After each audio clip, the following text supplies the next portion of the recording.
als Flieger tut einem das natürlich extrem weh, die Flugzeuge am Boden zu sehen. Vielleicht kommt es, dass es in der nächsten Zeit wieder anläuft, das Programm.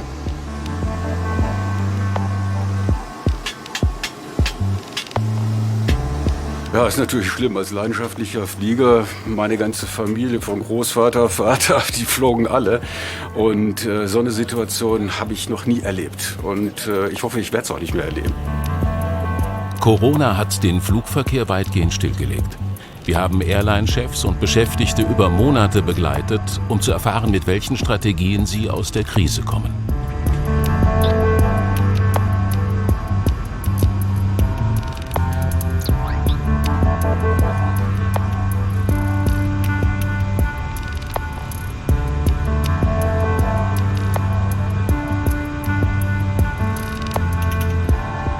Was man sich gedacht hat, ist, geht's weiter? Überlebt die Firma? Es hat ja auch Firmen gegeben, die es nicht überlebt haben.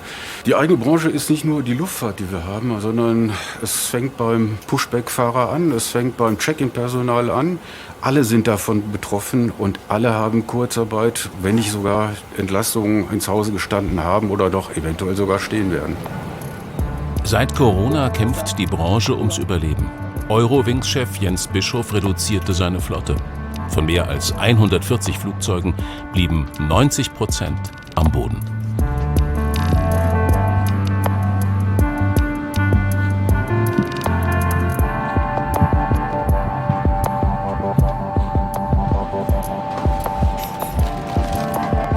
Es ist natürlich tatsächlich eine Situation, die nicht spurlos an uns vorbeigegangen ist und die auch für mich als Chef der Eurowings natürlich sehr emotional war. Man hofft und bangt mit den Mitarbeitern, man versucht Lösungen zu finden, man versucht möglichst viele Mitarbeiter an Bord zu halten, eben Perspektive zu geben und zu eröffnen. Teilweise natürlich auch mit sehr schmerzhaften Einschnitten, gerade wenn es darum geht, wenn wir 250 Mitarbeiter allein in der Verwaltung abgebaut haben, steckt hinter jedem dieser Mitarbeiter eine Familie, Kinder und natürlich ein Familienschicksal, was im Zweifel sehr, sehr hart ist. Ein Opfer der Krise? Silke Wimmeroth. Sie war Flugbegleiterin bei Germanwings. Es ist schon traurig. Ich meine, ich habe bei der Germanwings auch eine unheimlich tolle Zeit verbracht. Bin auch unheimlich dankbar, dass ich bei Germanwings fliegen durfte. Aber klar, wenn ein Flugbetrieb eingestellt wird, ich meine, man kommt in der Familie an, man lebt sich ein, fühlt sich wohl. Und das ist dann echt immer traurig. Ja, für mich ist halt auch wichtig als alleinerziehende Mutter jetzt, dass ich halt eine Vollzeitstelle habe, dass ich wieder richtig in Lohn und Brot stehe, ein volles Gehalt bekommen kann, um halt auch meine Familie zu Hause am Laufen zu halten, zu ernähren. Und das ist ja anstrengend, die Situation, wie sie ist, nicht zu wissen, wie die Zukunft weitergeht, da noch in der Ungewissheit zu leben. Und das ist gerade das Anstrengendste, was am meisten an den Nerven zehrt.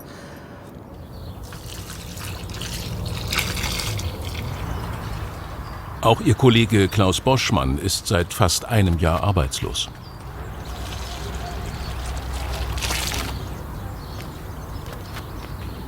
Mein allerletzter Flug war am 20. März 20 von München nach Faro. Wenige Wochen später verkündete Konzernmutter Lufthansa, dass sie den Flugbetrieb der Germanwings einstellt. Ja, wir haben gehofft, dass wir irgendwann nahtlos in die Eurowings übergehen können, weil wir ja schon das Eurowings-Produkt geflogen sind. Gab auch dahingehend Verhandlungen, aber die wurden irgendwie nicht zur Tat, also nicht zu Ende vollbracht. Und dass die Lufthansa die Germanwings loswerden wollte, das war schon klar, aber es war halt nie klar wann. Es gab immer einen Hoffnungsschimmer und irgendwann, als es dann soweit war, kam es dann doch schon etwas überraschend. Es kam aus dem Nichts. Ja, es war halt schon so Betroffenheit, also eine Machtlosigkeit, wie wird es weitergehen, was wird passieren. Natürlich war auch ein bisschen Hoffnung da, dass es dann dieses Jahr wieder anläuft mit dem Fliegen, aber das war halt leider nicht der Fall. Und so am Ende war halt Ohnmacht dabei.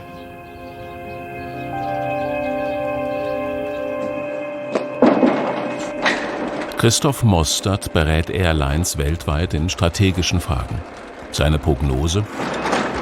Die Corona-Krise wird den Markt dauerhaft ausdünnen. Wir sind mittendrin. Also 2020, nur um eine Zahl mit Ihnen zu teilen, sind etwas über 40 Airlines in sozusagen das Schutzschirmverfahren oder direkt in die volle Insolvenz gegangen. Ich persönlich glaube, auch 2021, 2022 werden wir weiter sehen. Das werden nicht alle durchhalten. Ja, und die Luft wird immer enger und die weißen Fahnen werden kommen. Das befürchtet auch der Wirtschaftswissenschaftler Matthias Fifka. Viele Airlines konnten zwar durch Staatshilfen vor dem Konkurs gerettet werden, sie machen aber weiter Milliarden Verluste. Also ich glaube, die Lage ist zweifellos dramatisch, weil die Pandemie viel länger andauert, als wir das gedacht hatten. Noch vor einem Jahr hat ja jeder geglaubt, es würde relativ schnell vorübergehen. Wir sehen einen dramatischen Einbruch letztes Jahr im Vergleich zum Vorjahr, einen Einbruch um 2/3. Dieses Jahr kommen wir, wenn es gut läuft, ich würde sagen auf 40-45% des Vorkrisenniveaus.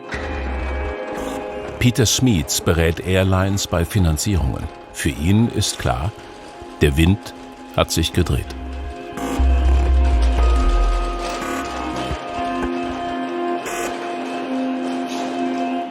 Die Luftfahrt ist die letzten 40 Jahre kontinuierlich gewachsen, hat etwa alle 10 Jahre den Umsatz verdoppelt. Also ein ganz starker unterliegender Wachstumstrend, der eigentlich alle Investoren ein Stück weit positiv gestimmt hat, dass man eigentlich in dieser Industrie doch nicht so viel falsch machen kann. Und dieser Trend ist eben jetzt nachhaltig gebrochen.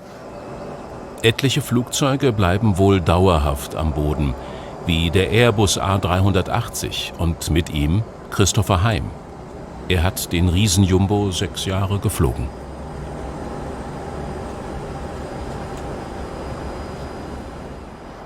Da ist ganz viel Traurigkeit dabei. Das ist mein Lieblingsflieger gewesen in über 30 Jahren. Und nicht zu wissen, wo es mit uns hingeht, das ist schon eine sehr schwierige Situation.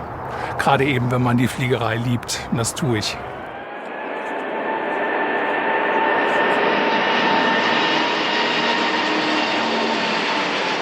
Das Tollste daran ist, dass wenn man ihn von außen sieht, wir haben verschiedenste, so kleine Spitznamen für ihn. Wir sagen häufiger mal so die kleine Weißwurst, weil er so ein bisschen dicklich aussieht.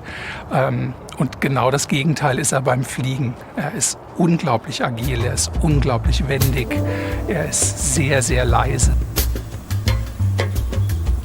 Letzter Abflug von Frankfurt ins spanische Teruel. Ein staubiger Flugzeugfriedhof. Hier stehen Maschinen aus aller Welt. Sie werden wohl für lange Zeit eingemottet bleiben.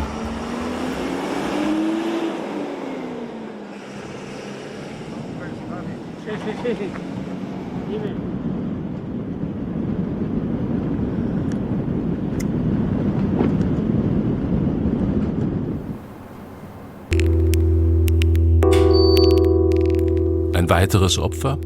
Dirk Effelsberg. Er flog für die deutsche Lufthansa-Tochter SunExpress und war dort zuletzt als Ausbilder tätig. Das hat uns hart getroffen. Ich war vorher schon bei einer anderen Airline, wo ich freiwillig gegangen bin. Bei SunExpress, das Ende war hart. Es war wirklich diese Familie, die zerrissen worden ist, in meinen Augen. Also die soziale Verantwortung wurde in meinen Augen gar nicht berücksichtigt. Und es wurde in meinen Augen der Lufthansa zu leicht gemacht, die soziale Verantwortung übernehmen zu müssen. Wenn man was hört oder wenn man was mitkriegt aus der Presse, dann kriegt man immer zu hören, die Lufthansa-Piloten sind versorgt, sind zwar in Kurzarbeit, aber generell klingt das immer wohlwollend und gut. Es ist aber erneut ein Fall, wo die Lufthansa ihre Piloten über die ihrer Partner, in diesem Fall sogar Tochterfirmen, gestellt hat. Also bei Töchtern geht die Lufthansa schneller mal über Leichen. Dabei hatte Lufthansa 9 Milliarden Euro Staatshilfe bekommen, um Unternehmen und Mitarbeiter durch die Krise zu bringen. Piloten, die ihren Job verloren haben, erleben in der Pandemie einen sozialen Abstieg. Also das Erste ist, dass die Tätigkeit als Pilot keine eingetragene Berufsausbildung ist. Das Zweite ist, dass die Arbeitsämter, die regulären Arbeitsämter mit einer Jobvermittlung überfordert sind. Die wissen gar nicht, wo man einen hinstecken kann. Ich hatte mal den Fall, als ich gerade mit der Flugschule fertig war, die wollten mir dann einen Modellbauer anbieten oder sowas, weil sie gedacht haben, da sind ja auch Flugzeuge und so. Aber die haben das gar nicht verstanden gehabt so richtig. Wir treffen Condor-Chef Ralf Teckentrupp. Für ihn begann die Krise schon vor Corona. Mit der Insolvenz von Thomas Cook, dann kam die Pandemie. Wir als Management haben die Verantwortung für unsere Mitarbeiter. Und wir waren ja zu Beginn dieser Krise 5.000 Mitarbeiter. Das heißt, wir sind jetzt 20% Mitarbeiter weniger. Aber meine Aufgabe muss es ja sein, die Arbeitsplätze zu retten, die man vernünftigerweise auch durch die Krisenzeit führen kann. Eine Mammutaufgabe, bei der alle Kosten auf den Prüfstand kommen. Leasingraten für Flugzeuge genauso wie Mietkosten für die Verwaltung. Also als Manager kann man das mindestens mal 20 Monate überleben, weil ich stehe ja noch hier und meine Kollegen auch, Gott sei Dank. Ich glaube, die Condor hat schon ein besonderes Gen, sich durch solche Krisen durchzukämpfen. Wir haben alle zusammen extrem flexibel reagiert. Wir haben mit unseren Mitarbeitern und deren Gewerkschaften und auch den innerbetrieblichen Gremien das ganze Unternehmen neu erfunden. Wir haben uns verschlankt, wir sind kleiner geworden, aber wir haben auch viel, viel bessere Tarifverträge, um uns für einen Investor attraktiv zu machen. Management, Mitarbeiter und Gewerkschaften rückten in der Krise eng zusammen. Das, was Sie da jetzt machen, genau, nur für den Ölmess. Wie viel Zeit Sie dafür eigentlich... Genau. Wenn wir vom Staat Geld dafür bekommen, um unser Unternehmen zu retten, dann haben wir auch die verdammte Pflicht, so viele wie möglich Mitarbeiter unseres Unternehmens zu retten. Denn was ist denn das Unternehmen in dem Fall? Das sind die Mitarbeiter des Unternehmens. Dann ist es besser, alle an Bord zu behalten und 70% des Gehaltes zu bezahlen, als die Mitarbeiter einer ungewissen Zukunft zu überlassen. Dann kann sich ja jeder Mitarbeiter individuell entscheiden, ob er irgendwo anders ein besseres Angebot hat. Persönlich glaube ich aber, dass wir unsere Condor im Jahr 2022 auf eine sehr, sehr ordentliche Kapazität bringen können. Selbst mit weniger Gehalt wäre auch Klaus Boschmann gern bei Germanwings geblieben. Nach Auflösung der Airline erhielt er nur ein Angebot zur Umschulung.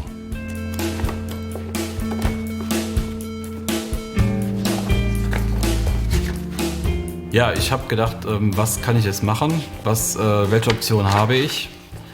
Die Option zur Bahn zu wechseln als Zugbegleiter war keine Option für mich, weil ich hatte kein Interesse daran, jetzt durch den Zug zu laufen und Tickets zu kontrollieren. Das ist auch von der Tätigkeit als Flugbegleiter ganz anders. Das ist ganz einfach. Wir sind Ocean. Und vielleicht könnt ihr es auch bald sein. Während SunExpress und Germanwings am Boden bleiben, gründet Lufthansa im Juli 2020 eine neue Airline, Ocean. Ocean bedeutet für mich Enthusiasmus. Ich bin bei Ocean, weil ich das Gefühl habe, dass ich jeden Tag dazu beitragen kann, eine neue Airline zu gründen. Und das hält mich einfach bei Ocean und gibt mir jeden Tag den Power, alles zu geben und dafür zu sorgen, dass die neue Airline fliegen wird.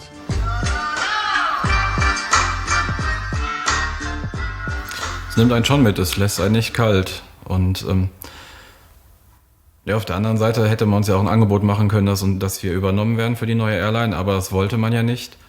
Man wollte ja lieber günstigeres Personal einstellen, zu günstigeren Konditionen. Und man wusste genau, dass nicht alle Leute sich daraufhin bewerben werden. Und Fliegen ist zwar schön, es macht mir Spaß, aber es soll kein Hobby sein. Ich will jetzt nicht einen Zweitjob haben, damit ich dann noch mir quasi meinen Job finanzieren kann. Damit ich irgendwie über die Runden komme. Bislang verdiente Lufthansa vor allem an Geschäftsreisenden. Ein Segment, das sich laut Experte Christoph Mostert wohl so schnell nicht erholen wird. Also ändert die Lufthansa ihre Strategie. Sie setzt nun auf Ferienflieger und weniger auf Businessreisende. Zum einen bleiben mir Kunden weg, zum anderen ist das auch noch mein bestes Kundensegment, was wegbleibt. Das heißt, in der Summe wird meine Ertragslage sozusagen geschmälert, plus der Umsatz wird geschmälert, also überproportional habe ich hier einen wirtschaftlichen Stress, den ich durch neue Strategien ausgleichen muss. Und natürlich ist es dann nur recht und billig zu sagen, gut, ich gehe auf das touristische Geschäft, weil irgendwas muss ich auch mit meinen Flugzeugen machen und ich muss das andere natürlich erreichen. Ich muss weiterhin eine hohe Auslastung meiner Flieger erreichen, weil das ist das, was am Schluss die Kosten treibt. Also muss ich entweder die Kapazität reduzieren oder ich muss versuchen, irgendwie anders an meine Passagiere zu kommen. Laut Experte Peter Smeets haben Ferienflieger ein ganz besonderes Geschäftsmodell. Sie sind vor allem ausgerichtet auf Reiseveranstalter und weniger auf Einzelplatzverkäufe.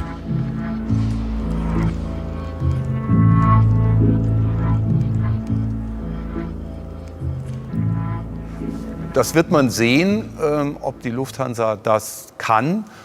Es gab ja mehrere Ansätze, das Thema Touristik früher schon zu realisieren. Ich habe da viel Ehrfurcht davor, dass man eben viele Punkte im Griff behalten muss, um ein solches neues Geschäftsfeld zu erobern.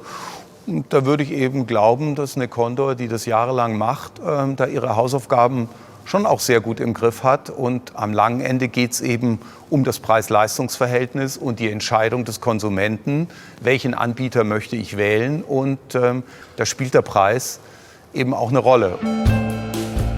Wir treffen die ehemalige Germanwings Flugbegleiterin Silke Wimmeroth wieder. Sie möchte unbedingt in der Luftfahrt bleiben und bewirbt sich im November 2020 bei Ocean. Man sollte, denke ich, auch froh sein, dass es gerade jetzt in der größten und längsten Krise der zivilen Luftfahrt doch noch Möglichkeiten gibt, überhaupt wieder einen Job angeboten zu kriegen und weiterfliegen zu können. Aber zu deutlich schlechteren Konditionen als bei Germanwings. Dennoch hofft sie auf Ocean. Ja, weil mich die Langstrecke auch reizt und ich das für mich als Herausforderung ansehe, auch eine neue Airline mit aufbauen zu können. So als Erstcrew mit dabei zu sein, die Airline ganz groß zu machen. Ich sage mir, ich habe nichts zu verlieren, ich kann im Prinzip nur gewinnen, kann mein Bestes geben. Ich hoffe, ich kann überzeugen. Sollte es heute nicht klappen, wird es eng für die alleinerziehende Mutter. Ich glaube, dann wird eine Welt absolut zusammenbrechen. Da mag ich gar nicht drüber nachdenken. Das wäre schrecklich. Die Gewerkschaft UFO wirft Lufthansa Tarifflucht vor, weil neue Mitarbeiter ohne Tarifvertrag eingestellt werden. Rainer Bauer beklagt, dass die Bewerber alle aus gescheiterten Tochtergesellschaften kommen und sie sich jetzt wie Fremde neu bewerben müssen. Und das Ganze auf Basis eines Grundgehaltes von 2.000 € brutto. Zu Anfang in den ersten Monaten auf 70% Teilzeit. Das bedeutet, wir reden hier über ein Grundgehalt von 1.400 € brutto. Das funktioniert nicht. Und hier ist die soziale Verantwortung eines Konzerns gefragt, der sehr lange schon existiert und der eigentlich eine sehr große Tradition haben müsste, was das anbelangt. Wenige Stunden später treffen wir Silke Wimmeroth wieder. Ein Kollege von Verdi begleitet sie auf ihrem Heimweg. Ja. Schön. Ich würde dich am liebsten drücken, aber Geht ist ja nicht wegen nicht. Corona. Ja. Wie war's? Ja, ich war jetzt bei Ocean beim Assessment gewesen, ja. Hast du bestimmt schon gehört. Und ja, leider Absage, war nix. Oh, okay. Ja. Warum? Ja, gesagt wurde halt nur pauschal an alle, man passt nicht ins Konzept von Ocean. Und dass wir alle mit Sicherheit großartige Flugbegleiter sind, das nicht persönlich nehmen sollen. Und, aber kein qualifiziertes Feedback, sondern eine pauschale Absage ja, einfach nur. Genau. So sehr. Wollen wir mal ein Stück rausgehen? Ja, können wir gerne machen. Gut. Ja, und da haben wir ich habe es versucht, habe versucht zu überzeugen. Es hat nicht gereicht. Aber in Anbetracht der Tatsache, dass auch viele andere gute Kollegen halt auch wirklich nicht dabei waren, mit denen ich zu 100%ig gerechnet hätte, dass die es schaffen, ist das für mich jetzt keine allzu große Niederlage. Marvin Reschinski hat bei Eurowings Tarifverträge mitverhandelt. Die Arbeitsbedingungen bei Ocean sieht er kritisch. Was nicht sein kann, dass die Beschäftigten jetzt noch einen Extrapreis dafür zahlen, indem sie nämlich in Zwangsteilzeit, in Befristung, in Dumpinglohnbedingungen bei Ocean anfangen müssen. Das wäre auch anders gegangen. Das geht auch anders. Das zeigen wir bei der Eurowings. Bei der Eurowings fangen Beschäftigte zu den Tarifbedingungen der Eurowings an. Ich weiß, Eurowings stellt jetzt bald ein. Das ist jetzt die Karte, auf die ich setze. Und da hoffe ich natürlich, dass es klappt. Condor-Chef Ralf Teckentrup hat sein Geschäftsmodell über lange Jahre auf das Ziel eines Ferienfliegers ausgerichtet. Nun erlebt er, dass andere die Krise nutzen, um massiv um Privatreisende zu buhlen. Der Verdrängungswettbewerb in dem Segment ist ja in vollem Gange, angefangen von einem großen deutschen Konkurrenten unseres Unternehmens. Und da wundert es einen schon, wenn Unternehmen, die in der Vergangenheit mit der Touristik kein Geld verdient haben und nachgewiesenermaßen kein Geld verdient haben, nun sagen, die Touristik ist das Allheilmittel, um 800 Flugzeuge zu beschäftigen.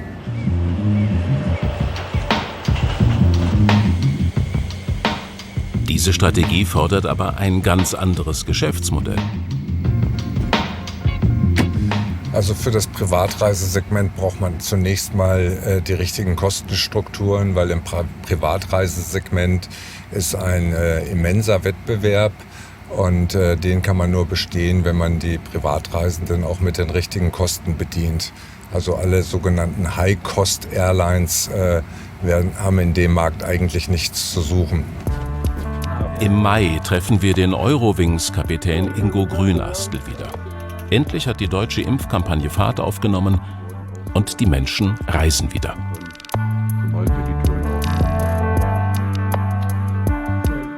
Können auch 55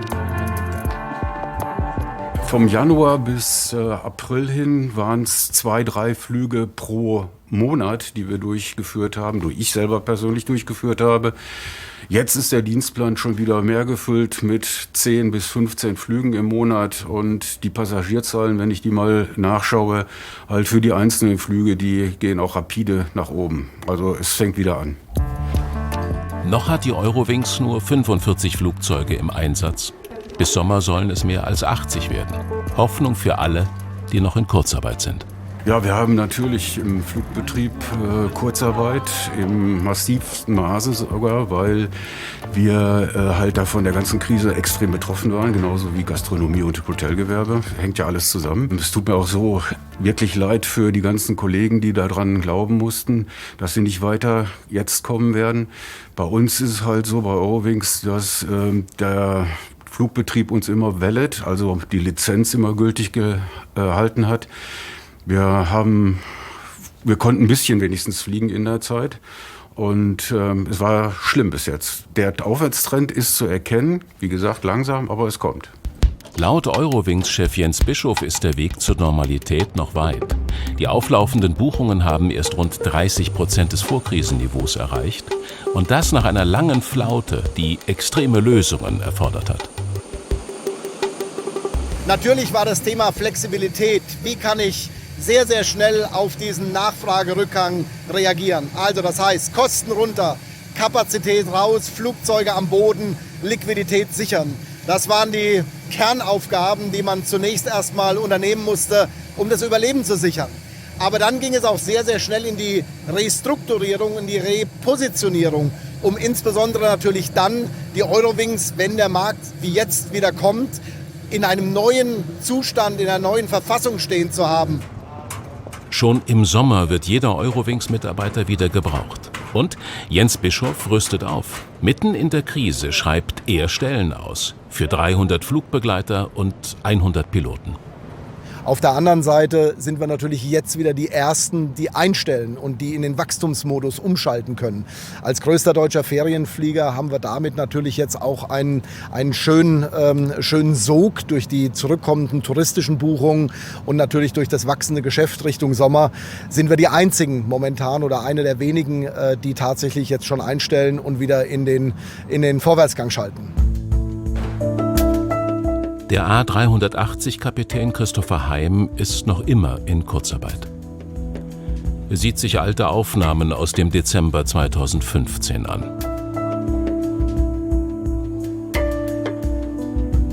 Ich taufe diesen Airbus auf den Namen Deutschland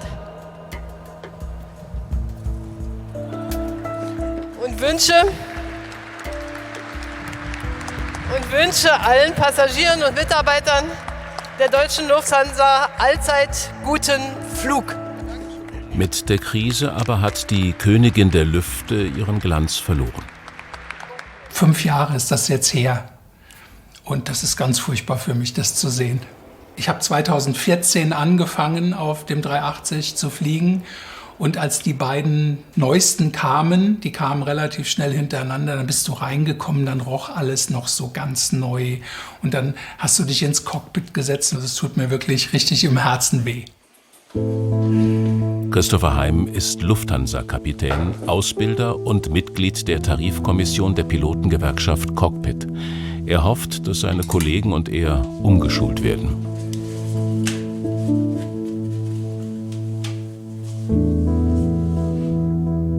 Wir wissen alle auch nicht, werden wir alle an Bord halten können, sobald du Kolleginnen und Kollegen hast, die dann in die Privatinsolvenz zum Beispiel gingen. Es ist ein wahnsinnig hoher Druck, logischerweise auch auf der Geschäftsleitung drauf. Keiner möchte dieses Unternehmen zumachen müssen. Und wir sind als Piloten auch bereit, unseren Teil zu tragen, damit wir durch diese Krise durchkommen. Bilder aus besseren Zeiten, in denen der Airbus A380 das Flaggschiff der Flotte war. Für 2020 aber musste Lufthansa-Chef Carsten Spohr einen dramatischen Rekord verkünden, den Verlust von 6,7 Milliarden Euro. Ja, ich bin überzeugt davon, dass diese Krise eine Zäsur für den weltweiten Luftverkehr ist. Es wird nach der Krise nicht so sein wie vorher. Die Branche wird eine kleinere sein und wir werden als Lufthansa ein kleineres Unternehmen sein. Und auf diese beiden Dinge stellen wir uns ein mit einer Modernisierung und mit Redimensionierung. Die Lufthansa-Pilotin Eva Jehner war bis Dezember in Kurzarbeit und wusste nicht, wann es für sie weitergeht. Dann aber setzte der Konzern 4 der bislang geparkten Airbus A350 in Frankfurt ein. Das hat sich als großes Glück herausgestellt. Wir waren am Anfang in Kurzarbeit, weil in München erstmal kein Langstreckenprogramm geflogen wurde. Und dann gab es eben diese Entscheidung, dass der A350 aus Frankfurt eben fliegen wird. Und weil er eben sehr effizient ist, spritsparend, emissionsarm. Und deswegen fliegen wir den jetzt Gott sei Dank aus Frankfurt und haben deswegen auch einige Touren bekommen. Also das hat sich als großes Glück herausgestellt. Ja. Zufall natürlich, dass man jetzt genau zum richtigen Zeitpunkt auf der richtigen Flotte war. Seit Januar fliegt Eva Jehner wieder Langstrecke nach Chicago, Bangkok und Mexiko.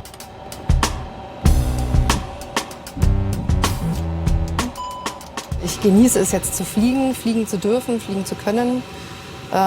Die Welt auch noch zu sehen, auch wenn es nur noch kleine Augenblicke geworden sind. Also wenn wir Zimmerquarantäne haben, da sind keine Eindrücke mehr in den Ländern wirklich möglich. Aber es bleibt trotzdem ein Flug über die Alpen immer schön. Grönland wird nie seine Faszination verlieren, wenn man da über diese Schneefelder fliegt. Oder das Eintauchen in Wolken, wenn das Morgengrauen rauskommt. Polarlichter, diese Sachen, die bleiben Gott sei Dank.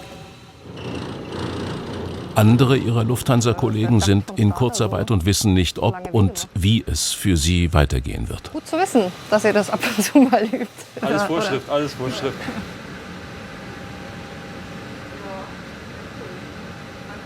Also wenn wir, glaube ich, eins im letzten Jahr gelernt haben, ist das Vorhersagen zu machen, wie die Krise weitergeht, wann die Krise zu Ende geht, sehr schwierig ist. Gedanken mache ich mir natürlich schon, weil es auch die Krise nicht damit beendet ist, dass wir wieder Gäste haben, dass viel geflogen wird, sondern wir haben einen Riesenberg Schulden, den wir abzubezahlen haben, wo wir, glaube ich, viele Einschränkungen haben werden in den nachfolgenden Jahren.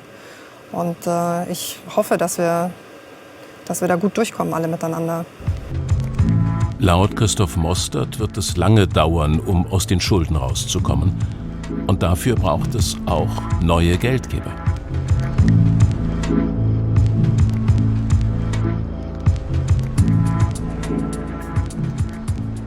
Ich glaube schon, dass man das Wort dramatisch hier durchaus wählen kann, wählen sollte, weil diese Summen in besten Jahren, wenn wir uns zurückerinnern, 2018, 2019 steht ein Gewinn von 1 Milliarde nach Steuern zu Buche.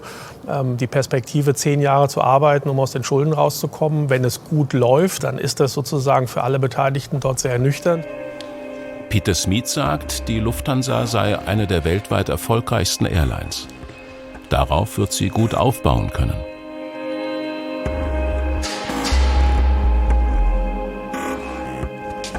Auch wenn die Krise die Lufthansa sehr hart getroffen hat, ist und bleibt es ein sehr erfolgreiches Unternehmen im Vergleich zum Wettbewerb. Insofern, glaube ich, werden nicht alle diesen Weg beschreiten können wie eine Lufthansa, die eben am Kapitalmarkt nach wie vor einen klangvollen Namen hat. Es wird andere Wettbewerber geben, die werden das versuchen, aber deren Geschäftsmodell hat vielleicht dann auch noch das ein oder andere Fragezeichen mehr. Und da wird der Kapitalmarkt vielleicht nicht so entgegenkommend sein, wie er hoffentlich gegenüber der Lufthansa ist, damit sie eben tatsächlich hier neue Bewegungsspielräume durch Kapitalaufnahme realisieren kann. Der ehemalige SunExpress-Pilot Dirk Effelsberg hätte sich mehr Fairness gewünscht. Gerade weil Lufthansa durch Staatshilfen gestützt wurde.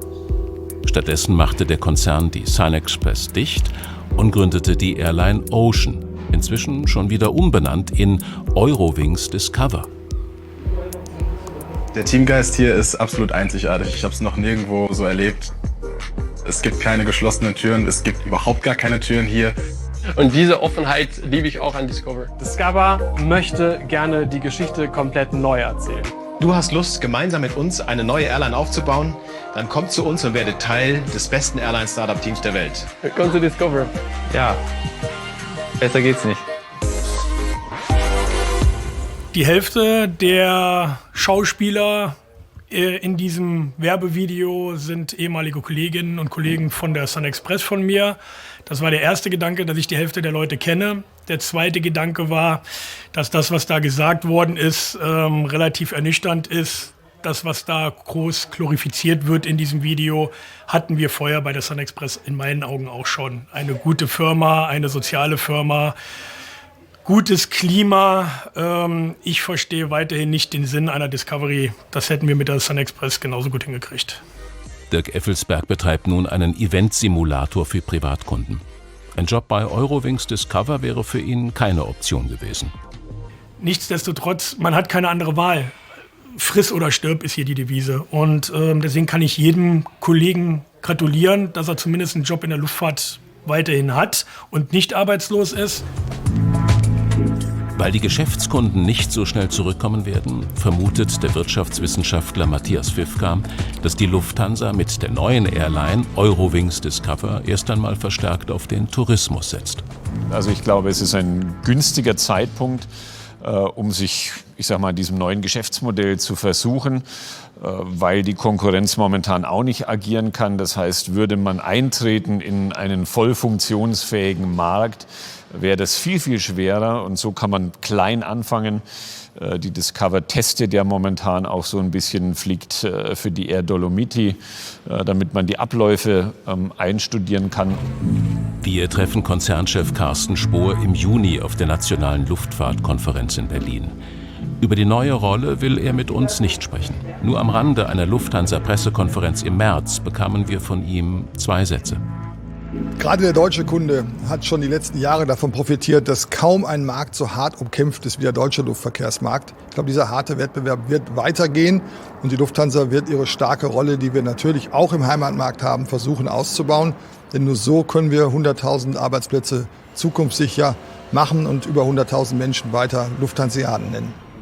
Die Konkurrenz sieht die neue Strategie kritisch.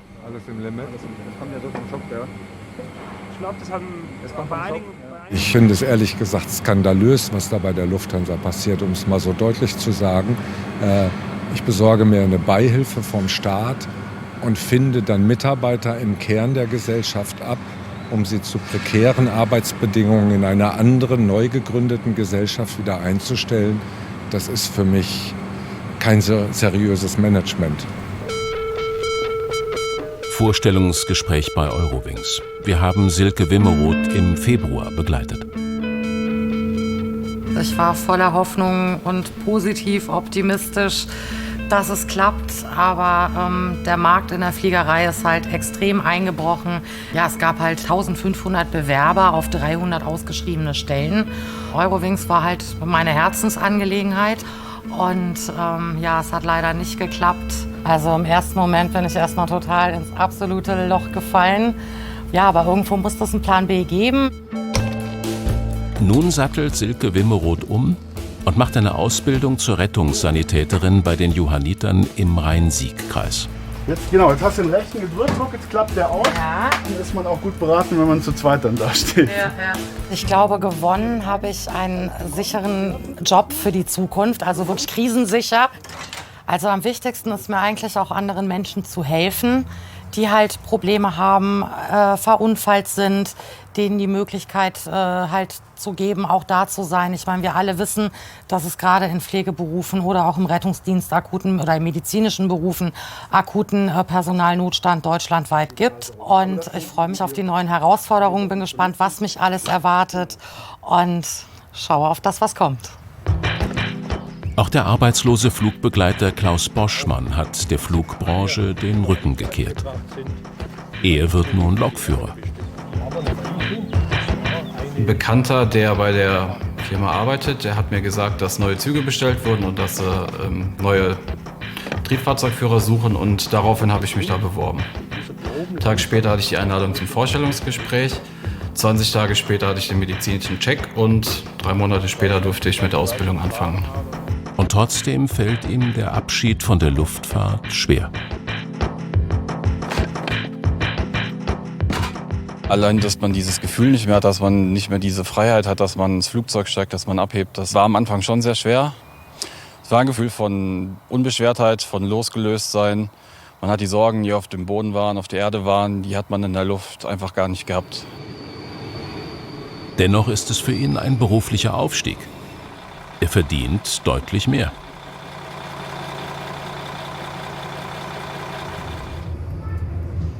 Was mich besonders fasziniert, ist die Technik, die da verbaut ist, die ganzen Knöpfe, dass so viel Technik auch auf einen kleinen Punkt komprimiert wird und dass man quasi die ganze Technik in 4 Bildschirmen dargestellt sieht.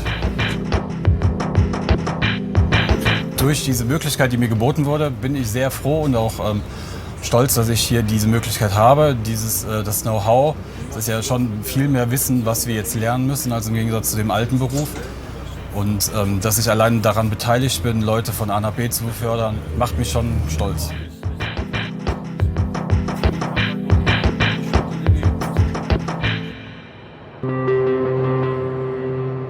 Wir treffen Bundesverkehrsminister Andreas Scheuer in Berlin und fragen ihn, welche Rolle der Staat bei dem Abflug aus der Pandemie noch weiter spielen wird. Der erste Schritt war natürlich in dieser schlimmen Corona-Pandemie Rettung. Aber zur Rettung gehört auch, dass der Staat kein besserer Unternehmer ist und der Staat natürlich eine Exit-Strategie fahren muss. Und die Strategie muss jetzt sein, dass die Lufthansa mit staatlicher Hilfe jetzt noch nächste Monate aufgepäppelt wird und dass der Staat auch dabei bleibt und stabilisiert. Aber dann muss auch klar sein, dass wenn die Passagierzahlen wieder anspringen, dass wir gemeinsam, so zügig wir reingegangen sind, auch wieder rausgehen.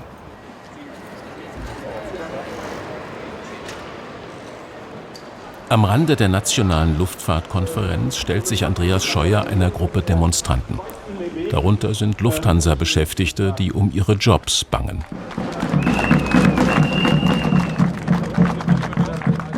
Es wäre jetzt nicht redlich zu sagen, ich verspreche Ihnen hier jetzt irgendwas, ja? Sondern mir war es ein Anliegen, zu Ihnen zu kommen, weil ich weiß, dass es da auch viele Sorgen gibt in ganz schwierigen wirtschaftlichen Lagen. Und von daher müssen wir mit unserem Konzept schützen und stützen, auch an jeden Mitarbeiter denken. Bei minus 95% Passagieraufkommen ist es halt echt hart. Ja? Condor ist eine der ersten Airlines, die versucht, ohne Staatsgelder aus der Krise zu kommen. Mit neuem Geldgeber. Na, wie geht's? Wie läuft der Umbau? Sehr gut, wir kommen sehr gut voran, schon sehr weit fortgeschritten. Ralf Teckentrupp ließ seine Passagierflugzeuge zu Frachtern umbauen, um mit Cargo Geld zu verdienen. Jetzt lässt er die Reihen wieder mit Sitzen schließen.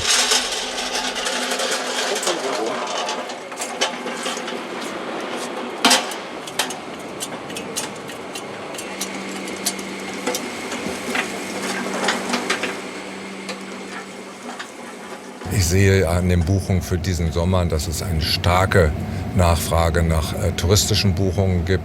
Und ich sehe auch in meinem Umfeld zumindest, dass die Business-Geschäftsreisenden auch wieder stärker werden und zunehmen. Meine eigene Firma macht auch mehr Geschäftsreisende wieder. Und sobald das auch von den Hürden, die durch die Pandemie immer noch auferlegt sind, sobald das entspannter vor sich gehen wird, denke ich, dass auch der Geschäftsreisemarkt entsprechend schneller wieder zurückkommen wird, weil auch da gibt es einen riesigen Nachholbedarf. Die Lufthansa aber setzt erst einmal auf Privatreisende, für alle mit Eurowings in der Rolle als Ferienflieger. So, guten Morgen. Hallo. Guten Morgen. Grüß dich. Hi. Guten Morgen. Voller Flug nach Mallorca? Ja. Was kann es Schöneres geben? Ja, wir freuen uns auch sehr, dass ja, es wieder losgeht. Und die Gäste, glaube ich, auch. Sehr gut. Sehr glücklich aufgedreht. Wetter ist gut unten in Mallorca? Ja. Sehr schön. Besser als hier. Dankeschön. Mehr Touristik, weniger Business. Das soll der Lufthansa aus der Krise helfen.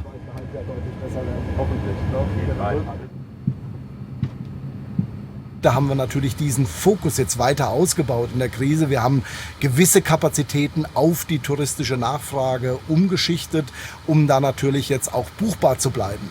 Allein im Sommer werden wir über 300 Mal pro Woche nach Mallorca fliegen, von 24 Flughäfen in ganz Europa. Daran erkennt man natürlich, dass man sehr flexibel auf die aktuellen Geschehnisse und Entwicklungen auch reagieren muss. Und die Eurowings-Marke im Lufthansa-Konzern als touristische Kernkompetenz ist natürlich damit strategisch nochmal deutlich wichtiger geworden. Früher gab es zweimal im Jahr einen neuen Flugplan. Inzwischen wird er wöchentlich nachjustiert. Jeder Tag zählt.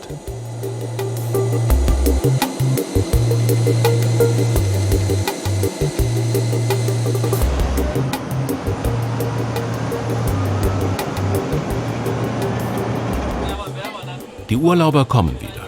Das freut auch Kapitän Ingo Grünastel. Nicht nur er hat wieder mehr zu tun, auch die Kabinencrews. Guten Tag, hallo. Natürlich wird der Dienstplan so langsam voller, was uns alle sehr, sehr freut. Wir hoffen, dass wir die Chance jetzt nutzen, dass wir viele interessante neue Ziele dazu bekommen, dass wir die Passagiere auch überzeugen können, dass wir uns wirklich um sie kümmern und dass wir halt so auch mal eine andere Seite von uns zeigen können. Wenn Sie rausgucken, es sind keine anderen Flugzeuge im Moment da oder nicht viele Flugzeuge unterwegs und es kommt jetzt, klar, es dauert seine Zeit lang, der Luftraum wird auch wieder voller im Gegensatz zu vor ein paar Monaten, da war gar nichts und jetzt geht es eigentlich weiter. Es ist ein entschlossener Neuanfang mit vorsichtiger Hoffnung. Aber allen ist auch bewusst, diese Branche wird wohl als eine der letzten die Pandemie hinter sich lassen.